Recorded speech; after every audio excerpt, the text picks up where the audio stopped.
Salam, horas, menjua-jua, jua-jua, jahumu ahoy, rahayu-rahayu salpe, salam Natal, salam keselamatan. Terima kasih kita bertemu dalam channel ini dalam rangka merayakan Natal kelahiran Yesus Kristus. Tuhan memberkati kita semua.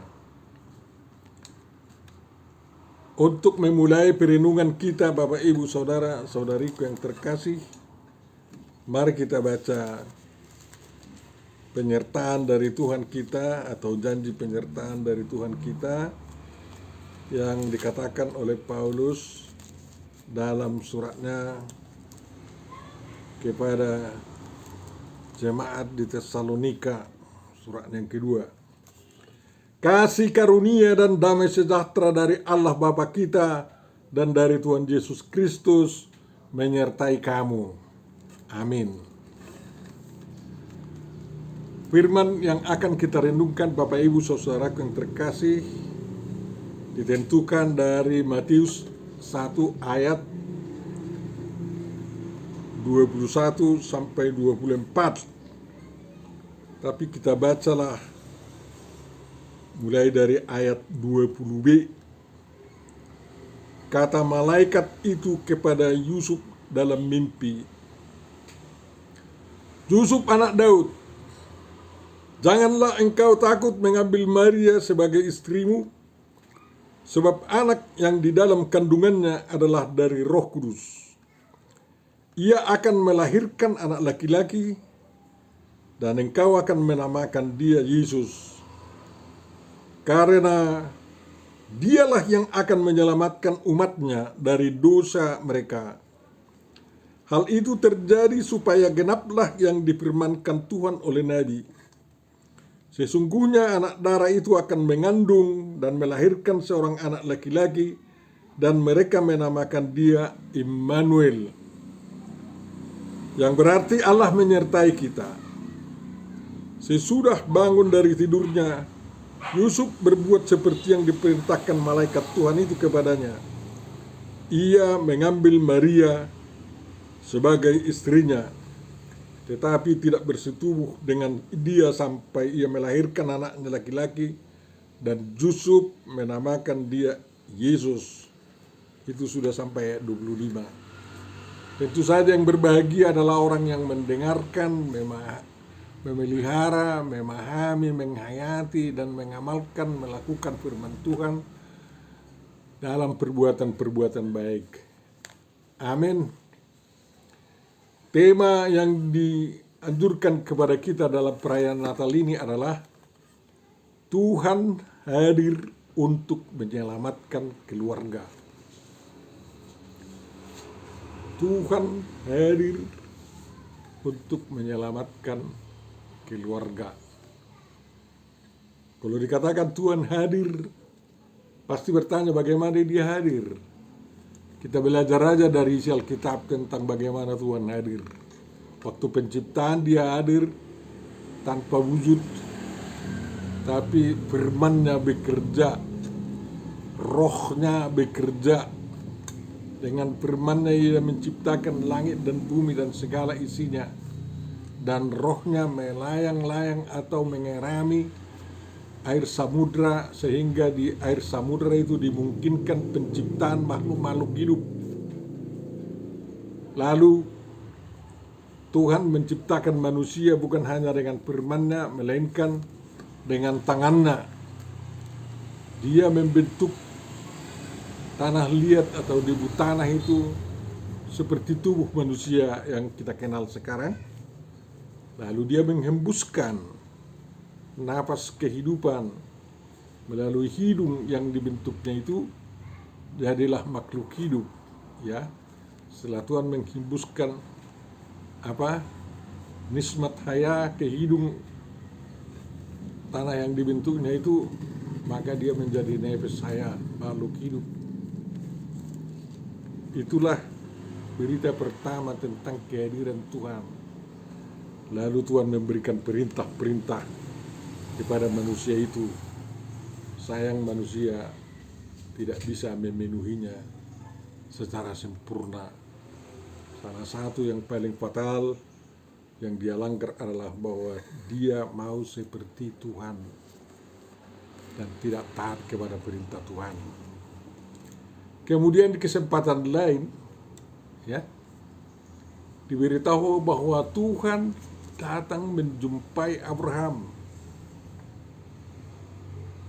Ya, di Mamre itu bersama 2 orang malaikatnya. Ya. Dan mereka bercakap-cakap dan mereka bisa makan bersama. Ya.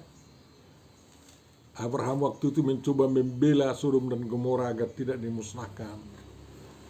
Tetapi karena syarat untuk tidak dimusnahkan tidak terpenuhi, maka hujan belerang dan hujan garam menimpa penduduk Sodom dan Gomora sehingga menjadi laut mati. Itulah sebenarnya etiologi tentang Hajazari di laut mati. Kalau Hajazari di Laut Toba ada perempuan yang dari ikan, ya kan, berjanji si pemancing itu agar tidak menyebut dia putri ikan, tapi dilawasinya. Dia langgar janji mereka sehingga hujan keras datang sehingga dia kembali menjadi ikan. Dan anaknya siapa ya, si Samo harus pergi ke daratan, dan mamanya itu mengatakan kalau airnya semakin tinggi dan mau membenamkan membenamkan tanah yang kau pijak itu, berdoa kau agar naik tanahnya, katanya. Dan akhirnya terjadi di Pulau Samosir. Ya, Samosir berasal dari kata si Samo siar, ya. Si Samo itu kerjasama artinya, ya, merasuk orang kalau ada perkelahian. Makanya apa yang terjadi? Mengapa itu terjadi? Orang bertanya, karena si Samo siar. Lalu muncullah nama Samosir. Di Alkitab banyak lagi, ya, Tuhan menunjukkan diri sebagai manusia. Makanya dalam teologi Alkitab itu sangat tidak dilarang seperti di kaum agama lain menggambarkan Tuhan itu sebagai manusia. Ya, dia sering datang sebagai manusia. Tapi puncak kedatangannya sebagai manusia adalah dengan inkarnasi firman-Nya dalam diri Yesus Kristus. Pada mulanya adalah firman, ya, dan firman itu bersama-sama dengan Allah. Firman itu adalah Allah, dan firman itu menjadi manusia, dan itulah yang kita kenal dalam diri Yesus Kristus, anak tunggal Bapa, sebagai pertanda kesatuannya dengan Bapanya. Karena sehingga Yohanes berani mengatakan dan beritahukan apa yang diucapkan Yesus, bahwa aku dan Bapakku adalah satu. Yohanes 10 itu. Bapak Ibu saudaraku yang terkasih, jadi berbagai cara Tuhan untuk hadir. Sering hadir tanpa kita ketahui. Di YouTube ada cerita-cerita bagaimana Tuhan menyertai orang-orang percaya yang disiksa oleh kaum ekstremis, oleh ISIS, oleh Boko Haram dan lain-lainnya. Barusan saya baca bagaimana seorang pendeta di Afghanistan disertai oleh Tuhan yang tidak nampak. Dia mau dieksekusi dan mau ditembak mati. Tapi ada suara yang memerintah, lepaskan dia, berikan semua barang-barangnya, dan bebaskan dia, katanya. Akhirnya dia dibebaskan. Dan akhirnya dia pindah ke Kanada, katanya. Saya menganggap cerita-cerita seperti itu bukan cerita omong kosong. Karena sudah ada pengalaman yang mirip seperti dalam perjanjian dalam Alkitab diceritakan. Sewaktu Paulus mau mengejar orang Kristen ke Damaskus, dia disambar oleh cahaya dari atas sehingga terjatuh lalu dia buta, sehingga ada suara dari langit mengatakan, Saulus, Saulus, mengapa engkau mengejar-ngejar aku? Lalu Paulus mengatakan, siapakah engkau Tuhan? Akulah Yesus yang kau kejar-kejar itu. Pergilah ke kampung itu. Ada seorang bernama Ananias nanti yang menolong kau di situ karena dia sudah buta. Tuhan hadir kepada Paulus dan kehadirannya memberikan tenaga yang tidak habis-habisnya bagi dia sebagai pemberita Injil sampai mati. Luar biasa Bapak Ibu Saudara yang terkasih. Ya. Dan Yesus hadir dengan rohnya. Karena sewaktu dia disalib, seolah-olah dia ditinggalkan, dia hadir juga. Dan Yesus berkata, saya akan mengutus roh kebenaran, roh penghiburan kepada kalian. Sehingga pada hari Pentakosta itu, Tuhan hadir berupa lidah api di atas kepala para murid-murid. Lalu mereka tidak gentar memberitakan tentang Yesus yang disalibkan oleh orang Yahudi bersama orang Romawi itu, yang mereka sebut sebagai raja orang Yahudi, ya. Itulah Mesias yang dinanti-nantikan oleh umat beriman dari kalangan Yahudi dan segala bangsa. Sekarang Tuhan hadir bagaimana? Ya. Sekarang Tuhan hadir melalui rohnya dan melalui firman-Nya yang tertulis dalam Alkitab. Makanya kita selalu menerangkan kehadiran Tuhan itu sekarang dengan khotbah-khotbah kita dan apa pesan-pesannya. Tapi selain itu, selaku Tuhan yang hidup, Tuhan bisa hadir dan menyapa langsung orang yang mau diselamatkannya. Ya. Dan itu sering terjadi mujizat di zaman-zaman modern sekarang. Dengan kehadirannya banyak orang yang bertobat. Ya, makanya kalau Anda meragukan tentang Tuhan Yesus Kristus, berdoalah agar Tuhan Yesus datang menemuimu dan kau pasti merasakan kehadirannya yang penuh damai, cinta kasih, jauh dari segala kebencian. Bapak Ibu, saudara-saudaraku yang terkasih. Jadi Yesus hadir sebagai wujud Allah yang menjadi manusia di tengah-tengah keluarga Yusuf dan Maria. Dan Maria ini bukanlah Maria saudara Harun, ya. Bukan. Jadi jangan salah sangka, ya. Tapi Bunda Maria yang dihormati luar biasa oleh kaum Katolik. Tapi kita seolah-olah ya biasa-biasa aja, kita pikir gitu. Tapi kita juga hormat kepada Bunda Maria yang melahirkan Tuhan Yesus Kristus. Karena tidak ada anak lahir lagi dari Bunda Maria itu, yang walaupun dikatakan di dalam Alkitab ada saudara-saudara Yesus, itu adalah anak-anak Yusuf dari istrinya yang lain. Toh juga saudara itu kan di Yahudi tidak salah, ada 2 istrinya.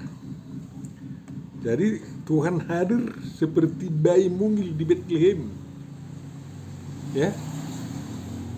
Dan tidak ada berita yang mengatakan bahwa Yesus itu berbicara waktu bayi, tak usah, ya. Tapi luar biasa, semua menghormati dia. Bahkan 3 dari Majus itu membawa persembahan-persembahan yang luar biasa ke hadapan Yesus di kandang domba itu. Kandang domba tempat bernaung semua domba-domba khusus yang akan dipersembahkan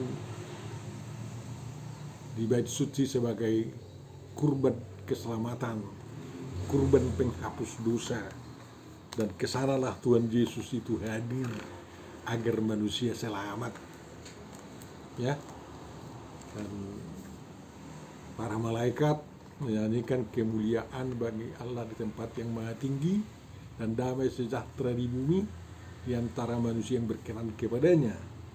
Kemuliaan bagi Allah di tempat yang maha tinggi dan damai sejahtera di bumi di antara manusia yang berkenan kepadanya. Itu lagu gubahan saya walaupun belum saya patenkan kan kayak gitu.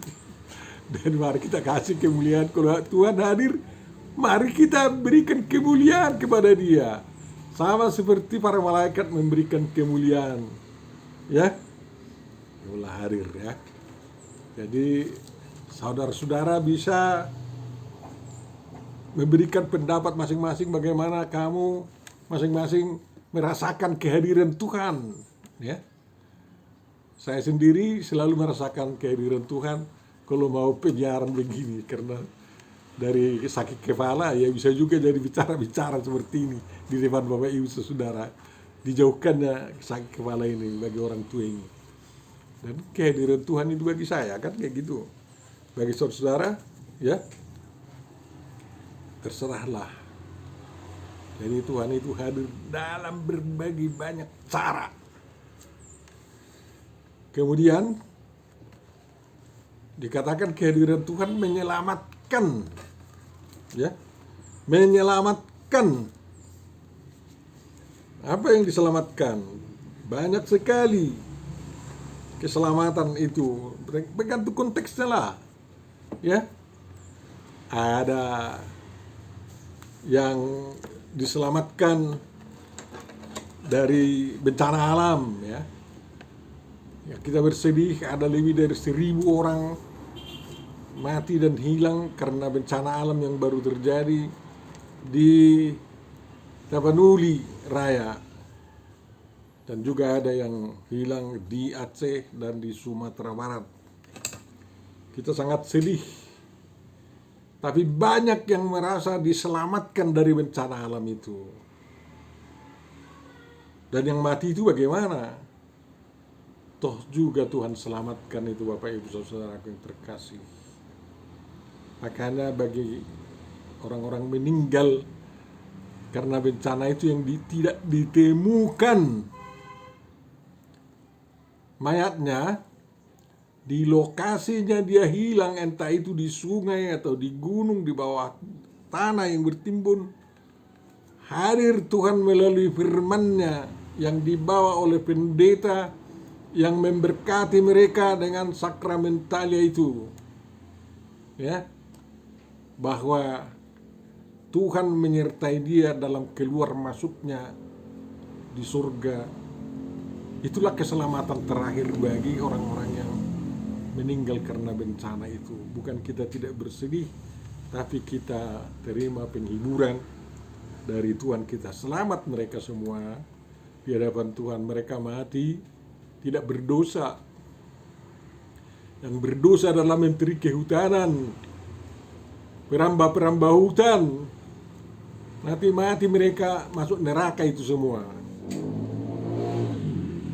Kalau tidak sempat bertobat, Bapak Ibu Saudara yang terkasih, maka rasakanlah kehadiran Tuhan untuk menyelamatkan semua keluarga kita yang hilang itu.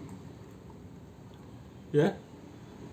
Tapi banyak lagi hal-hal di mana kita diselamatkan, ya. Dari persoalan ekonomi kita sering diselamatkan dan ditolong. Saya dapat bersaksi 5 hari untuk mengatakan bahwa bagaimana Tuhan menyelamatkan saya dalam kegentingan saya menyelesaikan masalah ekonomi, memimpin gereja dan lain-lain, karena sangat sulit juga. Karena kita tahu ya, gereja Tuhan itu walaupun Tuhan Yesus datang memimpin, kacau juga, banyak orang yang bikin kehendaknya sendiri. Tapi Tuhan menyelamatkan kehidupan gereja sampai sekarang. Tuhan memampukan gereja untuk bersaksi di zaman sekarang. Itulah keselamatan yang diberikan oleh Tuhan kepada gereja, sehingga semakin banyak orang yang percaya, ya.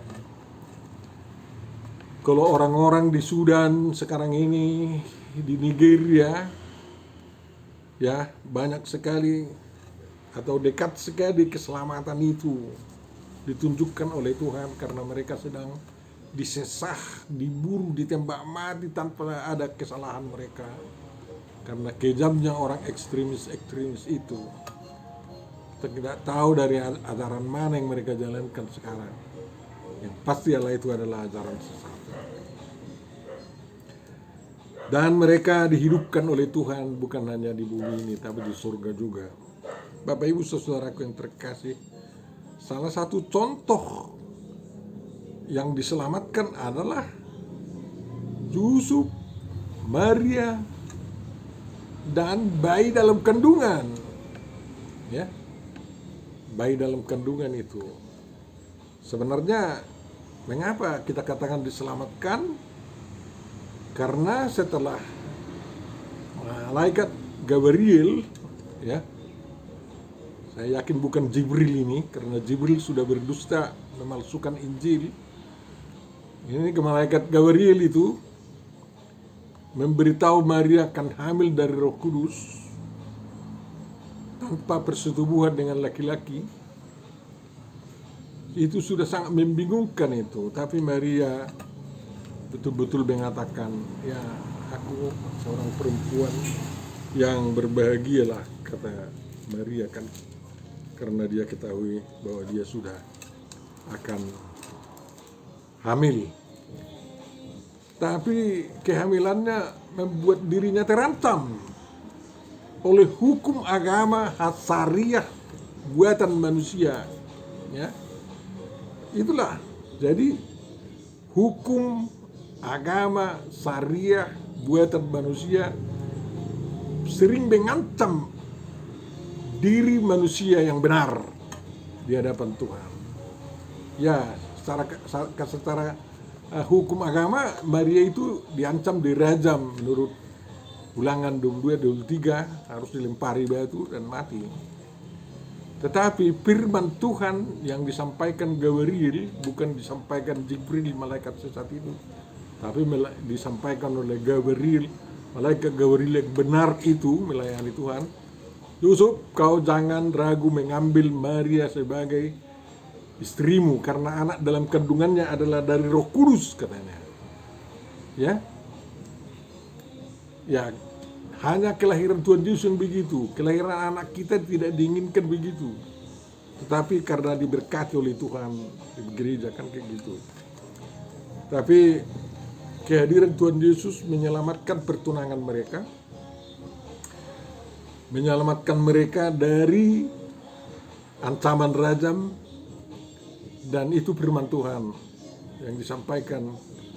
Kehadiran Yesus itu bukan membawa bahaya bagi eksistensi mereka secara manusiawi dan secara adat, sehingga harus mereka patuhi Tuhan agar mereka selamat, ya. Dan itulah yang terjadi, ya. Artinya Yesus yang hadir harus tetap juga dijaga agar tidak diganggu oleh adat istiadat, tidak diganggu oleh hukum Tuhan buatan manusia, dan tidak diganggu oleh ketidakpercayaan kita, ya. Jadi Yesus selamat, kita selamat. Dia membawa selamat. Makanya nama yang diberikan kepadanya adalah Juru Selamat, Yesus, Yosua, ya. Dan itulah yang terjadi, Bapak Ibu, saudara-saudaraku yang terkasih. Dan titik utama di sana adalah bahwa keluarga atau hubungan pertunangan Yusuf dan Maria dan Yesus yang ada dalam kandungan selamat menjadi keluarga yang resmi, karena dua-duanya, Yusuf dan Maria, mendengar dan mematuhi perintah Tuhan dan bukan menolak. Dua-duanya menjadi pemenuhi rencana Tuhan dalam rencana keselamatan yang akan dianugerahkannya kepada manusia, ya. Maria juga mau, ya, dan tidak menolak, walaupun dia katakan dari mana mungkin itu aku belum kawin, katanya. Ya, Tuhan akan hinggap padamu, Roh Kudus, kan katanya kayak gitu. Jadi dia menjadi wanita yang paling bahagia dari seluruh wanita yang ada di bumi, dari sejak Adam, Hawa sampai kapanpun nanti. Dan itulah yang terjadi, Bapak Ibu saudaraku yang terkasih. Dan Yusuf, ya, bukan Joseph anaknya Yakub ini, ya, bukan. Tapi ini Yusuf keturunan Daud, ya, ada tarombonya di situ. Dan mau patuh setelah dia diingatkan oleh Gabriel itu dengan firman Tuhan, dia langsung mengambil Maria menjadi istrinya agar tidak terjadi huru-hara dan tidak terjadi mempermalukan siapapun di kalangan keluarga besar itu, ya. Jadi segera bertindak demi pewujudan, demi kepatuhan kepada rencana Tuhan diperlukan juga. Kalau dia berlama-lama, dia ejek dia. Ini kan pengalaman mimpi dan lain-lain itu kan pengalaman tidak dilihat oleh manusia. Tetapi pengalaman mimpi itu, ya, langsung dibuat menjadi kenyataan, ya. Karena apa? Setelah Maria, ya, setelah Maria kembali dari rumah Elizabeth, ya, ke Nazaret, Yusuf memanggilnya. Bagaimana memang? Apakah kau memang sudah hamil, katanya, ya. Dan Maria juga mengaku, ya, mengaku. Tapi pengakuan seperti itu tidak pengakuan yang mengaku kesalahan dosa, itu karena perbuatan Tuhan, katanya. Mereka percaya bahwa kehadiran Yesus di rahim Maria itu adalah perbuatan Tuhan, dan mereka patuh terhadap perbuatan Tuhan itu, sehingga apa yang terjadi, keselamatan lah yang terjadi, kan kayak gitu. Itulah salah satu contoh bagaimana Tuhan hadir membawa keselamatan. Dan karena Yesus selamat lahir di dunia, dan walaupun dia dikejar-kejar akhirnya mati dibunuh di kayu salib, toh juga kematiannya di kayu salib memberikan keselamatan kepada seluruh umat manusia, terutama bagi yang menyambut anugerah keselamatan itu.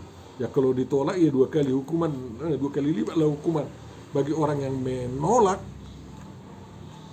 anugerah keselamatan yang dibawa oleh Yesus, yang dikatakan untuk membawa menyelamatkan umatnya.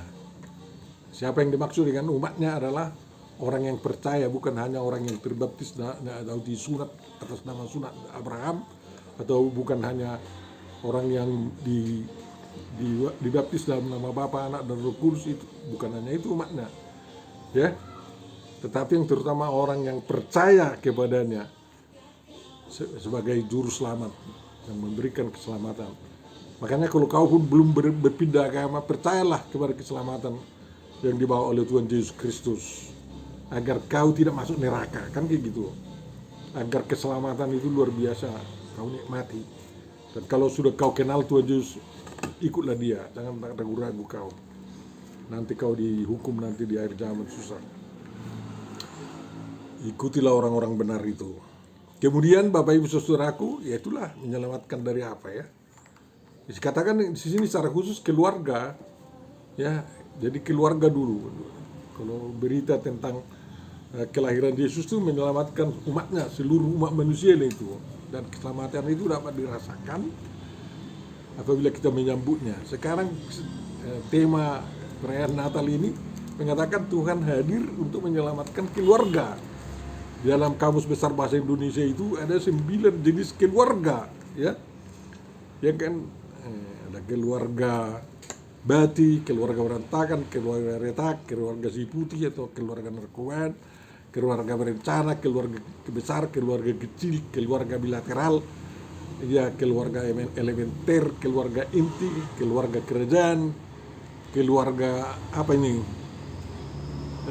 lingkaran luas, ada keluarga miskin, keluarga kaya, keluarga paternal, keluarga maternal, keluarga sedarah, keluarga semenda, keluarga tradisional, dan keluarga maju. Semua jenis keluarga ini diselamatkan oleh Tuhan Yesus Kristus sebagai tanda kehadirannya, kehadiran Tuhan di tengah-tengah setiap keluarga, ya kan?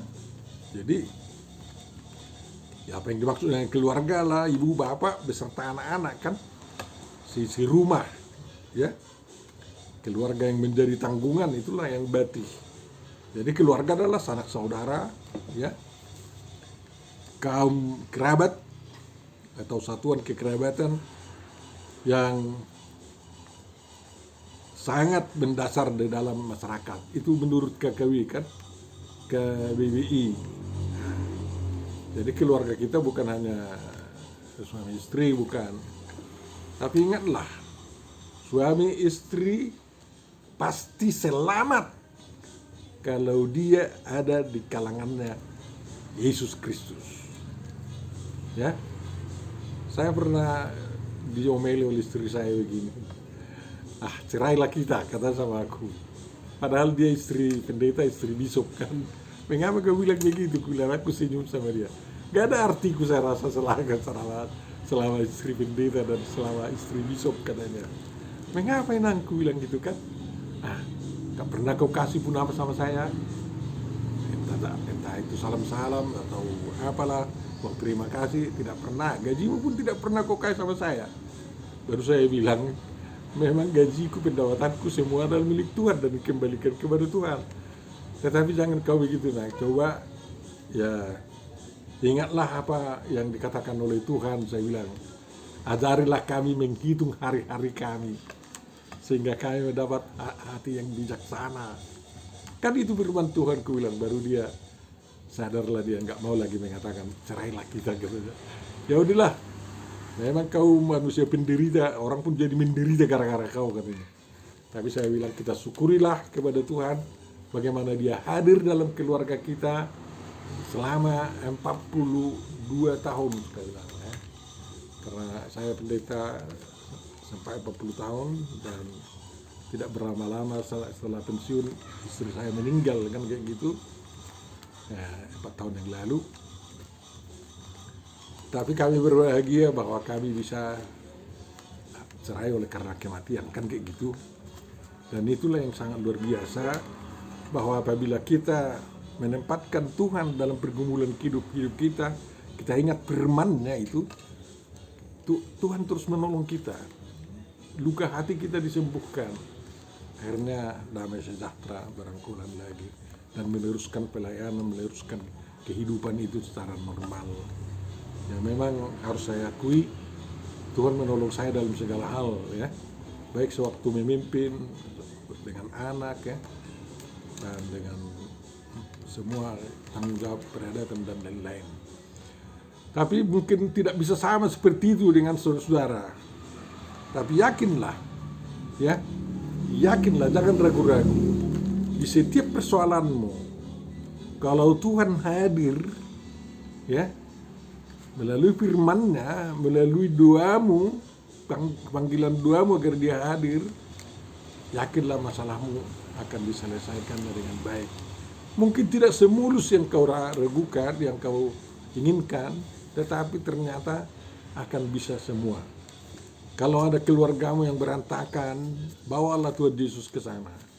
Kalau ada anak-anakmu yang narkobaan, bawalah Tuhan Yesus ke sana. Jangan jadi mengutuk kau terhadap anak-anakmu yang narkobaan.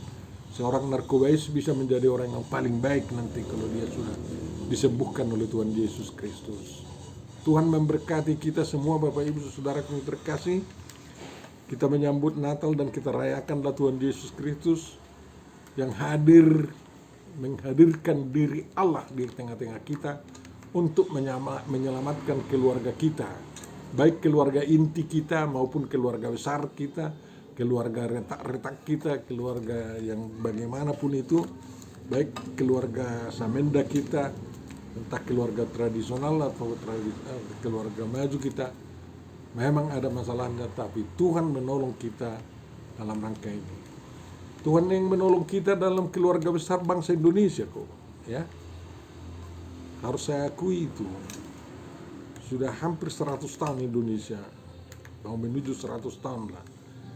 Bagi saya itu sudah menjadi suatu mujizat yang luar biasa bahwa negara kita ini bisa dituntun oleh Tuhan, tidak seperti di Nepal, tidak seperti di Cina, tidak seperti di Libya, di Irak, dan tidak seperti di Iran, ya.